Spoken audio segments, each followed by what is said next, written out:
Good morning. Michael Johnson's my name. I work for Microfinance Ireland, and it's lovely to be given the opportunity, to join you here this morning. We have a clicker, that's great. It will all become evident, hopefully, what we do and my little role in that.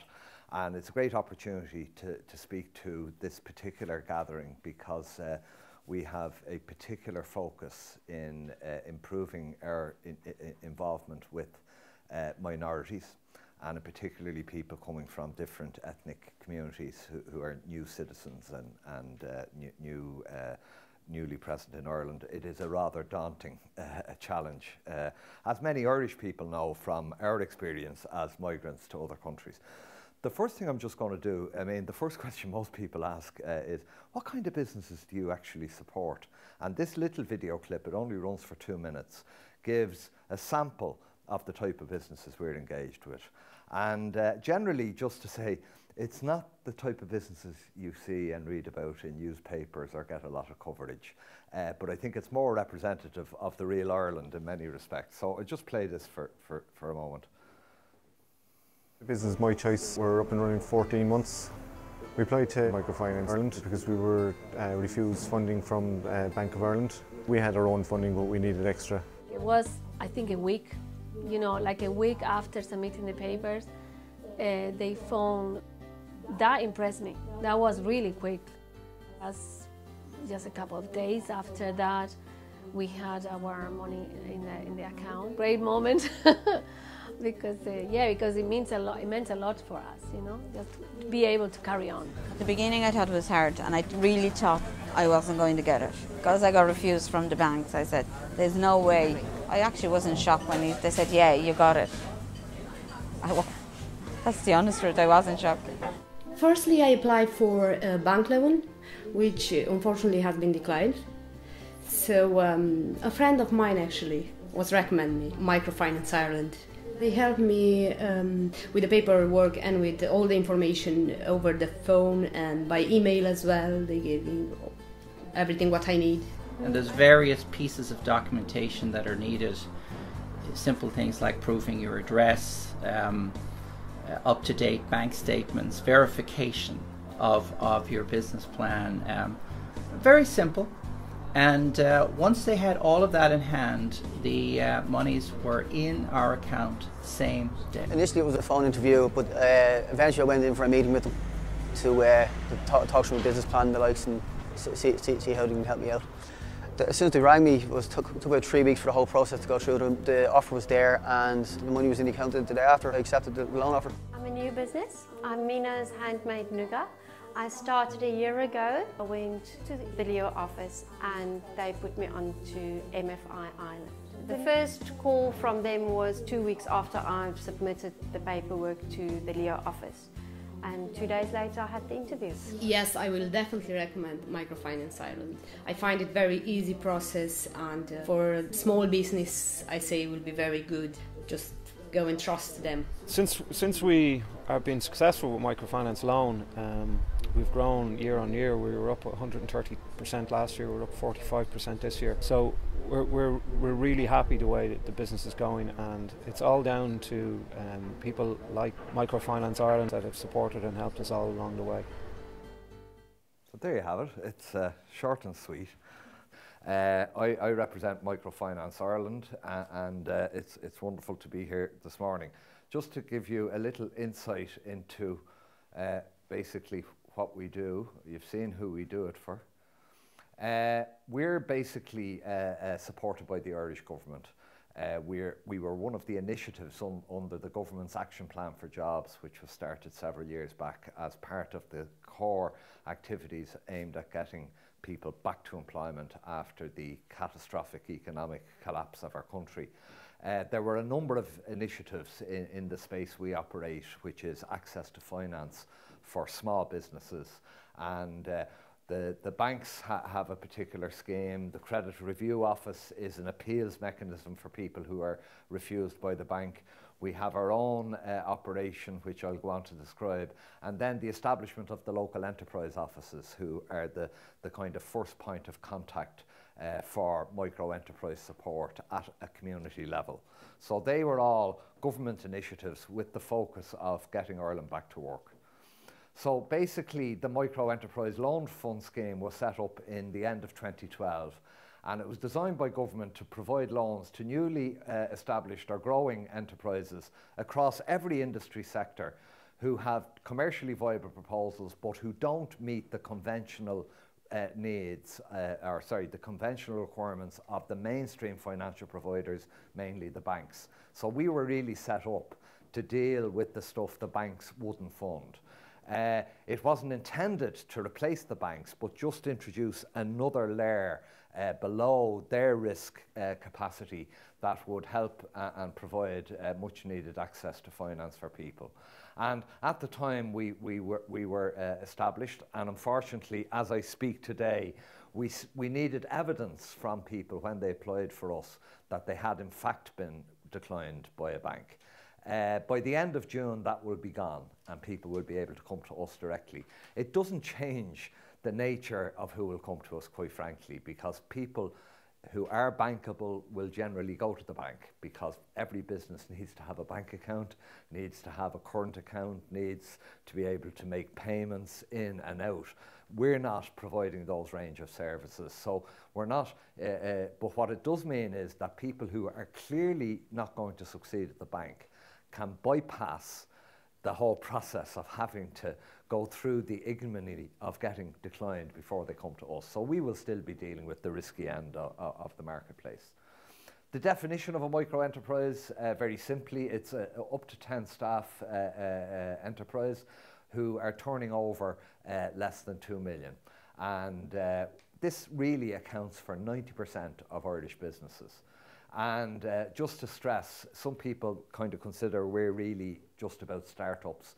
We're about the whole business cycle, so it's about startups, existing and growing businesses. Just to talk about what we do, we have a very simple proposition in many respects. We offer loans from 2 to 25,000. The term of the loan can be from 3 to 5 years. Our interest rate is 8.8%, but can be reduced to 7.8% if people apply through the local enterprise offices. It's unsecured, and this is a significant differentiator from what the banks normally require, because most of the bank lending is based on you being able to give them some form of security to protect their loan.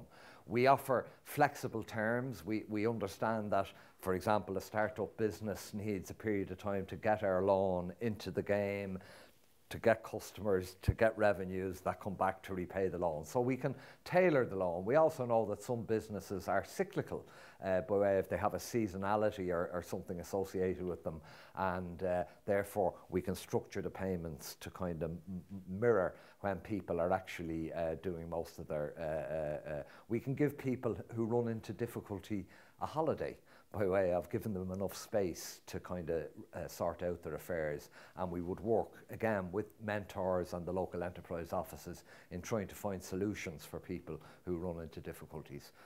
We tend to do some co-funding with the banks. The banks might say no, but if we took a part of the loan, that would change their view. So we can use our loans to generate perhaps participation from the mainstream. The loan can be used for anything. It's not specific. Most of our clients use it for working capital. It's to bridge the gap between you laying out and you getting back in from your customers the revenues to run your business. And as I said, by and large, it covers all industry sectors. There's no real prescription. And we cover all forms of business structure. Sole traders, I suppose, who will be the dominant part of our business, partnerships, which will be the minor part of our businesses, and limited companies. And it's important that the Companies Act is understood for people who are in that situation. So that just gives you a sense of over the last 2.5 years, we're a relatively young organisation in our own right. We've supported over 1,250 jobs through our lending, and our lending, we're in a not-for-profit structure. The government, as I said, have supported us by giving us an investment, which we then use to lend on. And our whole objective is to support enterprises and create jobs. It's not about making profit, and that distinguishes us, I suppose, from the commercial mainstream. We've approved loans of over 8.5 million up to now. In fact, I was just looking at the statistics at the end of this week as of yesterday evening, and we're very close to the 9 million in fact now. You have a kind of 60% chance of being approved.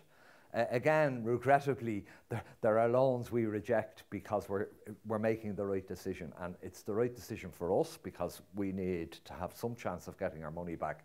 But more importantly, it's the right decision for the individual, because the taking on a loan that is doomed to start with is not good for anybody, particularly those running businesses. And the mix of our business is 60% startups and 40% existing. Just again, talking again specifically, that's just about what we do. How do we do it is the important bit, and how do you convince us to lend you money? And like all financial investors, be they banks, be they private individuals, people want to see a number of things before they put their money on the table. There has to be a realistic business plan, and I'll come back to that, with cash flow projections, because we have to see you demonstrating to us how you're going to pay us back. I mean, we're not a charity. We are a lender, but we want our money back. Proven business models have a much better prospect of attracting investment, both from us and from others, than something which is totally innovative, totally new, and there's no real other evidence out there to be able to kind of leverage off. The number of new jobs and the social impact is what we take into consideration again. That would never be on the consideration of any mainstream financial provider. And again, we undertake an interview with the entrepreneur. It's normally done face-to-face. Sometimes due to kind of location or something like that, we'll do it on the phone. But in that interview, we're assessing the skills, the character, and the viability of the proposition with the person who owns it. And there's an old adage in business that a bad proposition in the right hands is better than a good proposition in the wrong hands. And I want to emphasize that part of our assessment is as much about you as an individual and your capability, in our opinion, to deliver on what you're going to propose to us, as the proposition itself. This is a very important facet of what we do. We call it kind of whites of the eyes lending. It's about really engaging with people. And what you're seeing more and more from the mainstream banks is they're dropping this. For the level of lending that we're at, up to 25,000, and in their case it might go a bit higher, say up to 50. It is completely computerized, or becoming completely computerized. So you will ring a call center, they will bring you through basically a checklist of issues in that call. They will get the information from you, they will plug that information into their platform. Their platform will manipulate through software what that information outcome is, and you get a yes or a no. And it has virtually nothing to do with you as an individual. The reason the banks are doing that is because they can't afford the cost of processing a small loan with, if you like, all of this human intervention which we have. We can, for now, but this is vital in what we do. So it's as much about you as the proposition. And we'll deal with that a little bit deeper as I go on through the presentation. The other thing to mention, again, which distinguishes us from the banks, is the adverse credit history people may have, or indeed the absence of any credit history. And this is particularly relevant for people who are newly part of Ireland. You've no networks, you've no history. It's a very, very difficult proposition for you, if you're from a foreign country, to come in and start talking about, because nobody knows you and you've no evidence that you can bring to the party. So we take full account of that, and we're quite sensitive to that. The other thing to mention is, after all we've gone through as a country, I've only been in this particular role about a year, but I have been staggered by the mayhem that lies behind about 80% of our applications, where people got involved in other financial situations during our meltdown. and they are now carrying the legacy of decisions that they made during that period. That isn't going to put us off. We need to see it. We need to be aware of it. We need to be satisfied you're dealing with it and that you haven't put it in a cupboard and are ignoring it and hope it'll all go away. But once you put it on the table and declare and say, look, it's there, it's not going to be sorted over, you know, the short term, it's a long-term situation, but I'm working on it. That is the type of indication we want, because we will find out anyway, because we do run credit checks on people, so it all comes out. And there's nothing as bad as not declaring something, then that been found, that destroys your credibility and your integrity. So I just want to stress that adverse credit history and the absence of history are not deal breakers from our point of view, okay? So just talking about the business plan, because the business plan is the key document that everybody wants to see. Whether you go to a bank, whether you come to us, whether you go to Enterprise Ireland, no matter who you go to, you're going to have to basically present a business plan. And it is daunting, as Latif had said. I mean, it's the job I hate most in my particular job, so I can empathise with everybody when it comes to the development of a business plan. But it doesn't have to be over-complicated. I think most people, when they think of business plans, they're thinking 50, 60 pages and all sorts of graphs and all, you know. Look, you can simplify a business plan. A business plan, if it's done properly, can be 5 pages and cover all the required territory. So don't feel you have to write your life history or write a tome. The important bit is that you cover all the bases that you need to cover in the business plan. So very simply, it has a number of components. It has obviously a background about you and the company, and I think again, enhancing your own experience and capability to drive the business plan is an important starting point. The market research is critical. Again, it doesn't have to be ultra sophisticated market research done by some market research company. It's the type of research you need to engage in for your own sake before you take the big leap of starting an enterprise. I mean, you don't want to waste your time, you don't want to waste your own money, so you need to satisfy yourself firstly through market research that the opportunity you believe exists actually does exist, as distinct to your particular field that it exists. The marketing strategy is absolutely key. You've got to talk about the famous 4 Ps of marketing. You know, how are you going to kind of get your product to the market? What price is it going to be? How will you produce? All that sort of stuff. You're going to have to look at the revenue model. I mean, yes, it's a great idea, but how do I fund it? How will it generate money? Blah, blah, blah. You've got to put a bit of time into financials. Again, most of us, unless we happen to have been trained in financial matters, have a bit of a deficit here. But there is plenty of help. There is the local enterprise office. There are mentoring programs available who you can kind of lock into. There are training programs for non-financial people to give them the basic skill set you need to run a business financially on a day-to-day basis, you know, a business of a relatively modest scale. And then you've got to identify what investment do you need to really get this show on the road. So they're the central issues you need to address in any business plan, and you can strip it down and simplify it to that level.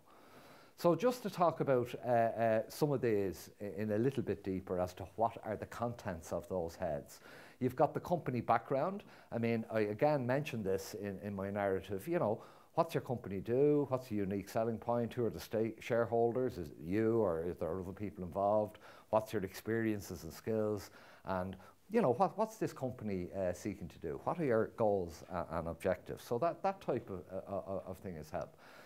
The kind of marketing issue is, you know, you mentioned the research in its own right, but again, putting that all together into some form of longer term view on a strategy. The revenue generation, the route to market, commitments from customers. I mean, in going to any lender, we're not in the business of feasibility funding. That's somebody else's job. John O'D may touch on that in his own presentation. We have to see that you have an ability to generate the revenues that will repay our loan. So saying something to us like, you know, we believe that we will be able to get 50 customers, we'd be saying, show us the money, show us the evidence. Have you got testimonials from people who've said they will buy this product when it becomes available? Not just, we hope they buy this product. That's what a lender needs. An investor can take maybe a slightly different approach, but this is about us and it's about what we need. It also has to indicate to us how this revenue model works and grows, and it also, we got to understand the terms of payment that you're entering into, both with your customers, suppliers, and again, we fit into the matrix by way of being one of the people you have to repay. Just talking about the projections, cash is absolute king. I know that's an old kind of adage again, but it's all about having the cash available both to grow your business, because generally you have to outlay before you can harvest. So you have to be looking at, you know, you can go out and win all of the business that you need, but unless you have the ability to cash flow that, it ain't a viable proposition. And a lot of businesses run into trouble as they grow from what's called overtrading, which is really that you haven't got the cash to generate the business that you're now basically signing up. You've got to look at the sales targets. You've got to look at the, as I say, the cash, borrowings, who will it be owed to, what are the terms, monthly expenses. And again, you know, some of these are kind of just, they're a bit banal, but I mean, in a small startup, you've got to be savage on expenses, savage on costs. I mean, you have to apply the Ryanair philosophy. I mean, the Ryanair would measure every element of cost in their business. Now, and you're talking about a billion, you know, many billion size business, down to pencils. That's how rigorous they are, and they've become notorious for it in some respects. But what you've got to do is basically analyse everything that you're spending money on, and you've also got to recognise that when it comes to who gets paid, you're the last in the queue. And unless you're kind of walking in, understanding that, don't walk in to start with. And again, you know, reasons why you can justify the projections you're putting in. Because again, there's an old saying which says, you know, when you pick up a business plan, double the costs and halve the sales. And that's a true reflection of what you're reading. So the important bit is that you, if you're putting forward figures, are able to back those figures up, okay? Talk about useful areas where you can also get support. I would highly advocate, given what I understand to be the nature of your businesses, that you're either growing or starting a relatively small operation that may not be hugely sophisticated, and if there is anybody who is very sophisticated, my apologies. But your local enterprise office is the key access point for that type of support. They run training, they run mentoring, they also have their own money. The types of businesses you saw in our video would not be supportable from their own money. They tend to have a focus on companies that would ultimately go to Enterprise Ireland and really scale to a higher level. But they have some money. I wouldn't write it off that you don't qualify, but they are genuinely the best port of call. Enterprise Ireland, on the other hand, John O'Dea from Enterprise Ireland will deal with that far more adequately than I. But they're really for the, you know, the more meaty stuff. It may be small to start with, but if it has a meaty proposition that really has legs, that's the type of stuff Enterprise Ireland want to have a look at, and are quite willing and have a number of schemes, even at a very early stage, to get those types of businesses on the move. You've got the Citizens Advice Bureaus, again, very useful, underrated, where you get a kind of a lot of sense, because many small businesses also have to take into account your private personal finance situation, and you'll find that the Citizens Information Centres are very useful for that. Our own website will, in far more detail and accuracy, kind of give you a better understanding of what I'm talking about here this morning. So just to talk about our key relationship with the local enterprise office, I know I've mentioned them several times in this presentation. We would like our applicants to always apply to us through the local enterprise office, because what that involves us, and we're in fact giving people a discount of 1% in the interest rate to facilitate that process. It means that people can get assistance with the application. All applications are challenging, you know, and even though we try to simplify our application, I'm not going to stand up here and say it's something you kind of do in 10 minutes. It can be very challenging. These people have the capacity to work with you on that form filling exercise. They're also in a position to talk with you about the proposition and maybe challenge or inform your business proposition and bring something else to enhance its capacity to raise funding. They have, as I said, mentoring services, and they also then give us a local opinion. And this again is very important in differentiating us from others.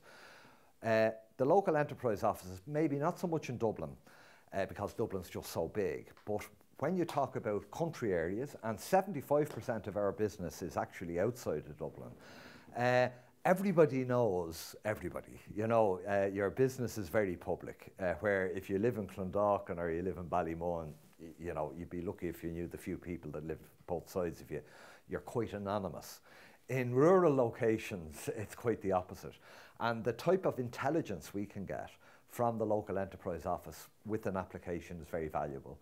That intelligence would kind of have a view about the individual. Oh yeah, very well known, very well respected family in the community. You know, we know them many years. They'll never let the side down. That type of intel. And they'll also be able to give a bit of intel as to how they see the local market.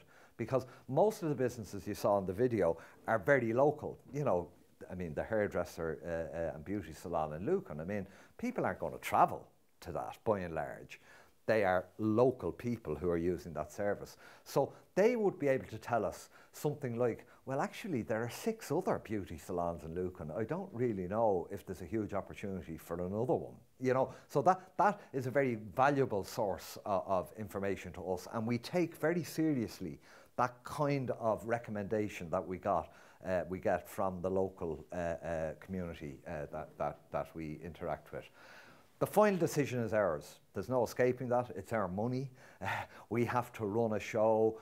We have to keep our business viable. And if we give too many bad loans, our business will be shot. And I don't want to lose my job just yet. I'm not there long enough. So again, we make the final call, but it is based on a lot of inputs, and we listen very carefully. So just by way of the supporting documentation, all on our website, you've got the application form, the business plan to include the financials, the promoter CV, and we do look at people's personal bank statements for a number of reasons. And the first thing I'd say is never get your personal finances mixed up with your business finances. It's a disaster. I mean, the number of people I've met over the years, and you'd kind of pop a simple enough question as to, well, what was your turnover last year? Oh, Jesus, no. You'd need to ask the accountant that. Had you profit last year? Not sure. People just don't know. It's all just been dumped in one account. They can't distinguish what was their living expenses from their business expenses. That is a no-no. And it's a no-no, I mean, clearly in the context of company law for a limited company, but for sole traders, it's an absolute nightmare. You'll end up, you know, in an awful mess. So the other reason we look at people's bank statements is, and again, I'm not a banker by background, but we have a number of bankers in the organisation. You can learn a lot about people's lifestyle by looking at their bank statements. So if you pick up a bank statement and you see 3 times every week, Paddy Power, you know, it doesn't give you a feel-good factor.